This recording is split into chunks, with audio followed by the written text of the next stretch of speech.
यामिनी ने अभी ये बात बोली थी कि महादेव की कृपा से हम सब यहाँ पर सुरक्षित पहुँच पाए हैं। तभी अमोदिता झट से घबराते हुए बोल पड़ती है, सब लोग सुरक्षित नहीं पहुँचे यामिनी।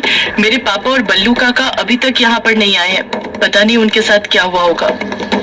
कायर झट से बोल पड़ता है, वो आ जाएंगे अमोदिता, तुम घबराओ मत, वो आते ही होंगे बल्लू काका के साथ। अमोदिता गुस्से के साथ पलट कर कहती है, कैसे आ जाएंगे कायर, उन्हें थोड़ी इस झरने के बारे में पता है, ना ही बल्लू काका को पता है, फिर कैसे आ जाएंगे वो यहाँ पर। मुझे ही उन्हें लेने के लिए जाना पड़ेगा, मैं अभी जाती हूँ और उनको लेकर आती हूँ।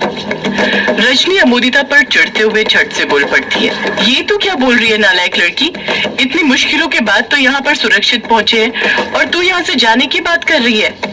अमोदिता रजनी से कहती है, हाँ जाऊंगी, जरूर जाऊंगी, अपने पापा के लिए मैं जरूर जाऊंगी।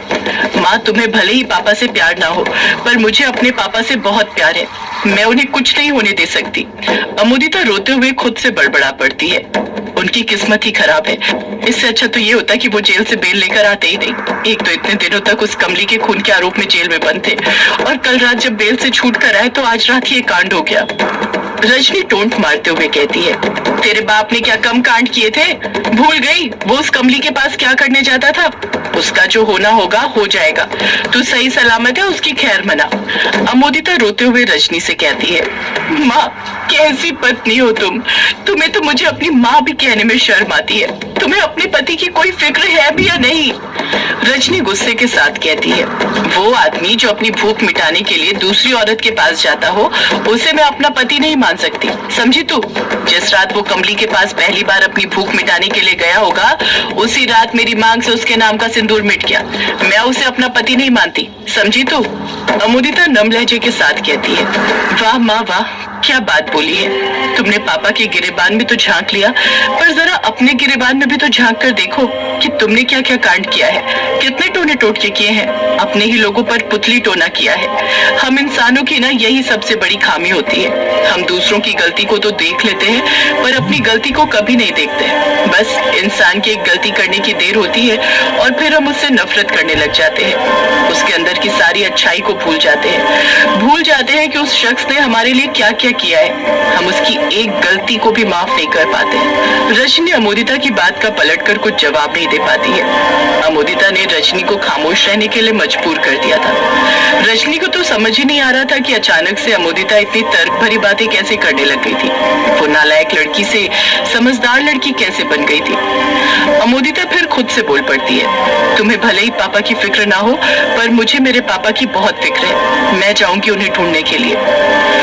रजनी कुछ कहने वाली थी कि तभी युग बोल पड़ता है, अब तुम कहीं मत जाओ अमोदिता, तुम्हें पता है ना बाहर कितना खतरा है, वो मुर्दों की सेना हमारे लिए ही बाहर घूम रही है, फिर भी तुम बाहर जाना चाहती हो। अमोदिता हिचकिचाहट के साथ कहती है, पर युग जी पापा। अमोदिता इसके आगे कुछ कहने वाली थी कि तभी युग फिर बोल पड़ता है, वो सही सलामत होंगे अमोदिता, तुम उनकी चिंता मत करो, जिस तरह महादेव ने हमें सुरक्षित रखा है उसी तरह उन्हें भी रखा होगा, महादेव पर विश्वास रखो। यामिनी भी युग का साथ देते हुए बोल पड़ती है, युग बाबू सही बोल रहे हैं अमोदिता, अब तुम अपनी जान को खतरे में मत डालो। कायर झट से बोल पड़ता है, और वैसे भी मुझे नहीं लगता कि बाहर जो मुर्दे घूम रहे हैं वो बल्लू काका और सुदेश अंकल को कुछ करेंगे। कछुआ तुरंत कायर से पूछ पड़ता है, तू कैसे कह सकता है कायर कि वो मुर्दे सुदेश अंकल और बल्लू काका को कुछ नहीं करेंगे। कायर कछुए के सवाल का जवाब देते हुए कहता है, वो इसलिए कछुआ क्योंकि वो मुर्दे तो तारा के पीछे पड़े हैं ना, और तारा थोड़ी उनके साथ है। बिंदु को भी तो उन मुर्दों ने कुछ नहीं किया था, बिंदु भी तो उन मुर्दों के साथ ही चलकर आई थी, इसलिए मुझे लगता है कि वो मुर्दे उन दोनों को कुछ नहीं करेंगे। कायर बिंदु की तरफ देखते हुए कहता है, क्यों बिंदु, वो मुर्दे कुछ नहीं करेंगे ना उन्हें। बिंदु हिचकिचाहट के साथ हाँ में अपना सिर हिलाते हुए कहती है, हाँ हाँ अब नहीं करेंगे कायर, कुछ नहीं करेंगे, उन्होंने मुझे भी पहले कुछ नहीं किया था, वो तो जब तुम्हारा साथ देने लग गई तब मुझ पर हमला किया। जब बिंदु और कायर ये बात बोलते हैं तब जाकर अमोदिता की जान में जान आती है और उसके मन को थोड़ी तसल्ली मिलती है, वो बाहर जाने से अपना मन हटा लेती है। अभिमन्यु भी अमोदिता से कहता है, बस एक हफ्ते की बात है अमोदिता, रुक जाओ एक हफ्ता। अमोदिता शिवलिंग की तरफ देखते हुए मन में सोचती है, कैसे गुजरेगा महादेव पापा के बिना ये एक हफ्ता, अब सब आपके ही हाथ में है महादेव, सब कुछ ठीक कर देना। 4 दिन बाद रात का वक्त था और काली साड़ी पहने हुए चित्रा रोंका मुचा गांव के अंदर थी। वो धीरे धीरे अपने कदम आगे बढ़ाए जा रही थी। काली बारिश में चित्रा की काली साड़ी पूरी तरह बारिश की बूंदों से भीग चुकी थी।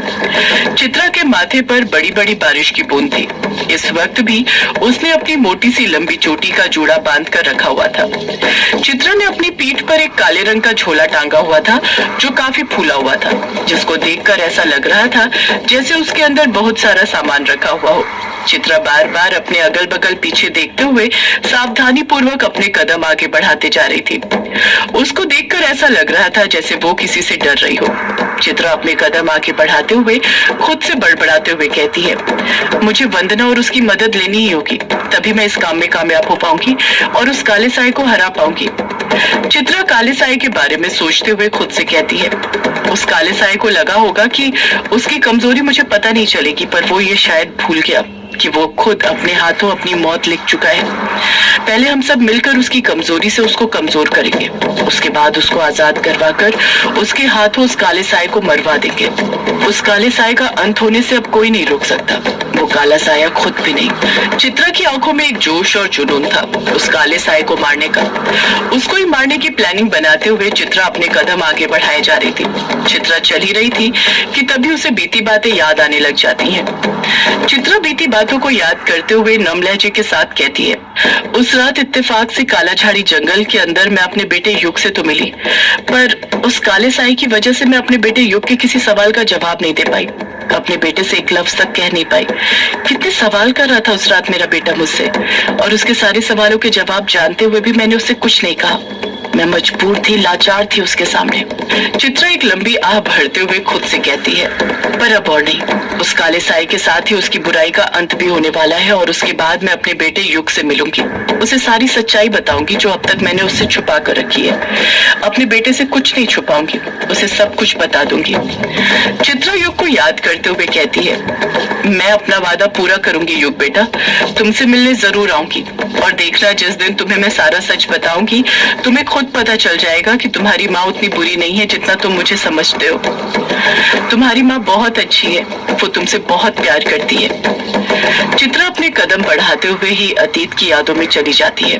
उन अतीत की यादों में जब वो कालाझाड़ी जंगल में मिलने तो वंदना से आई थी, पर वंदना का पीछा करते करते युग और उसके बाकी दोस्त भी वहां पर पहुंच गए थे, और युग तो इत्तेफाक से सीधे चित्रा से मिल गया था। इस वक्त चित्रा कालाझाड़ी जंगल के अंदर थी और उसकी आंखों के सामने कोई और नहीं बल्कि युग खड़ा हुआ था, जो बार बार उससे कोई ना कोई सवाल पूछे जा रहा था, पर वो कुछ जवाब ही नहीं दे रही थी, बस मूर्ति बनकर खड़ी हुई थी। युग चित्रा से पूछता है, तुम प्रशांत अंकल के साथ ही भागी थी ना माँ? बहुत अच्छी प्लानिंग बनाई थी तुमने और प्रशांत अंकल ने मिलकर, पर मैं तुम दोनों का पूरा प्लान समझ गया हूँ। मैं जानता हूँ कि प्रशांत अंकल तुम्हारे साथ भागे थे। यक्षिणी ने कोई उनको शिकार नहीं बनाया था, बस गांव में झूठी अफवाह फैली थी उनकी मौत की। ये सब भी तुमने ही किया था ना माँ? बोलो, ऐसा क्यों किया था तुमने माँ? क्यों किया था? युग के मन में जो आ रहा था वो चित्रा से बोलते जा रहा था, पर चित्रा कुछ नहीं कह रही थी, बस खामोशी के साथ चुप्पी साध कर खड़ी हुई थी। युग फिर गुस्से के साथ चित्रा से कहता है, कुछ तो बोलो माँ, तुम कुछ बोलती क्यों नहीं हो? मुझे सच सुनना है तुम्हारे मुंह से। काली बारिश के बरसने की रफ्तार तेज हो जाती है, बादल और तेजी के साथ गरजने लगते हैं। युग चित्रा से बार बार सवाल कर ही रहा था कि तभी चित्रा को किसी के कदमों की आहट सुनाई देने लग जाती है, जो युग के पीछे से झाड़ियों की तरफ से आ रही थी। चित्रा उस आहट को सुनकर मन ही मन सोचने लग जाती है, लगता है कोई आ रहा है। युग के अलावा कोई मुझे देखे उससे पहले मुझे यहाँ से निकलना होगा। अभी मैं किसी के सामने नहीं आ सकती हूँ, मुझे सबसे छुप कर रहना है। देखते ही देखते चित्रा के चेहरे के एक्सप्रेशन बदलने लग जाते हैं। चित्रा युग से कुछ बोलने के लिए अपना मुंह खोलने लग जाती है, उसके होंठ हिलने लग जाते हैं। युग लालसा के साथ हड़बड़ाते हुए कहता है, बोलो माँ, बोलो, तुमने ऐसा क्यों किया? कौन है वो काला साया माँ? बोलो, बताओ मुझे।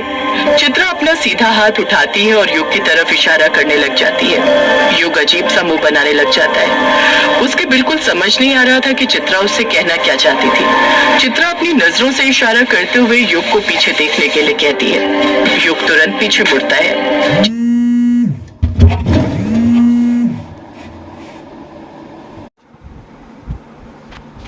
चित्रा मन ही मन सोचने लग जाती है, यही सही मौका है यहाँ से निकलने का। युग का ध्यान भटक गया है, मुझे यहाँ से निकलना होगा। युग झाड़ियों की तरफ देखने लग जाता है, जहाँ से कोई और नहीं बल्कि यामिनी आ रही थी। यामिनी युग के पास पहुँचते उससे पहले ही चित्रा वहाँ से निकल जाती है। वो वहाँ से भागने लग जाती है। चित्रा भागते हुए खुद से बड़बड़ाते हुए कहती है, मुझे भागना होगा यहाँ से। मैं अब किसी की नजरों में नहीं आ सकती हूँ।